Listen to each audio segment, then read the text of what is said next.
Welcome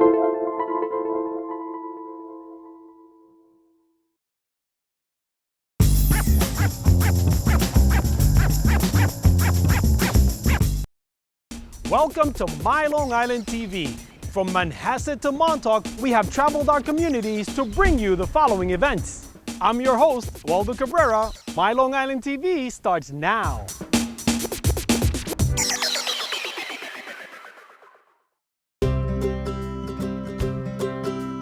In Cutchogue, a family's concern about its food chain turned into a farming adventure. It started with watching a documentary, believe it or not, Food Inc. We were really taken aback when watching that, so we were looking, saying, okay, well, maybe we can do something in our home, in our yard, to raise chickens or to do something for our own food.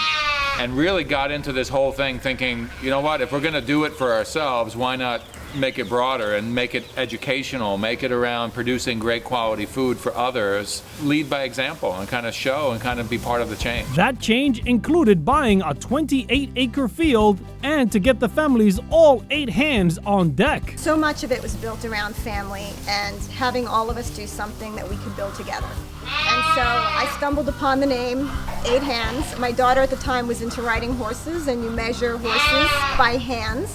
So it sort of all fell together and made perfect sense. Over the course of 3 years, the family interviewed and visited sustainable farmers, and they read plenty of books on the subject. And then the day arrived that we got some sheep. Basically, we took all of the books and everything that we read and threw them out the window, because now you have sheep. Now you have responsibility. An unforeseen responsibility included becoming the foster parents to a pair of sheep that were rejected by their mothers. On some level, it does cause them stress, not having that protective figure. So I try and spend as much time as possible with them here on the farm. And how do you know which ones they are? They just know you. They know me, I know them. As soon as we walk towards this gate, it's a crowd. They know exactly where to go, where the pasture is. We're ready to move them on to the next unit, which will be probably another acre that we'll have fenced off. We're going to work through the laneways, get them out to that acre. They'll eat that, work our way around the farm, and then we come back to here in 30, 40 days from now.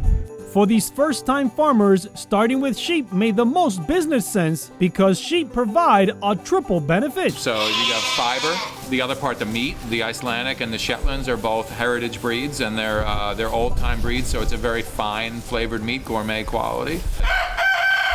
And then the other side would be around the milk, to start our venture down the cheese making and yogurt and those sort of things. We just feel in the environment that we're out here with the wineries, with the restaurants, and kind of a foodie destination, we're getting more and more like that. All those things fit in perfectly. Another thing that fits in perfectly are the laying hens, which live off the fat of the land. They're foragers in nature, right? So they're gonna eat grass, they're gonna eat all of the vegetation. If I left them in here, this would be dirt.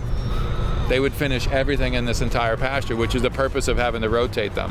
The steady diet of grass, protein provided by the bugs in the ground, and the organic feed combine to help produce some fantastic eggs. After picking a few dozen of these gems, it was time to sort them. The kitchen is actually over 100 years old. So it goes along this conveyor, and along the way it gets weighed.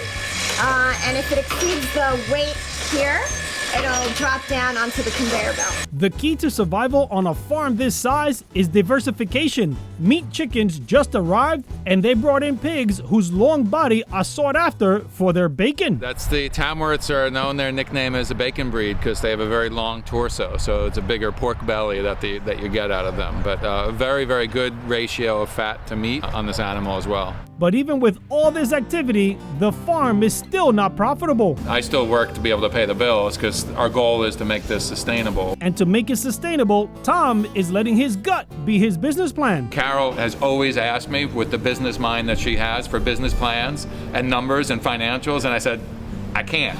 Just trust me. That trust has served to strengthen their family bond. I definitely sense a level of maturity from my children. Just being involved in the process and us discussing the growth of the business as a family. I actually organize the breeding groups. Like we'll see, oh, this sheep carries brown. Oh, this other sheep carries brown too. Why don't we breed them? And then we have actually gotten a few brown babies this year. which we really wanted because it's actually a really desirable wool color. Taking it one day at a time, Tom is impressed at how much his family has achieved. If I made a list of everything that we've done this far and you showed it to somebody or showed it to us, we'd be like, no thanks, no, we don't need to do this. But it's not, nobody ever does that in life. No one's gonna say, here's all the things you need to do. So just looking back on what we've done, I mean, we're in it. There's no, walking away at this point because we've done so much, we've committed so much.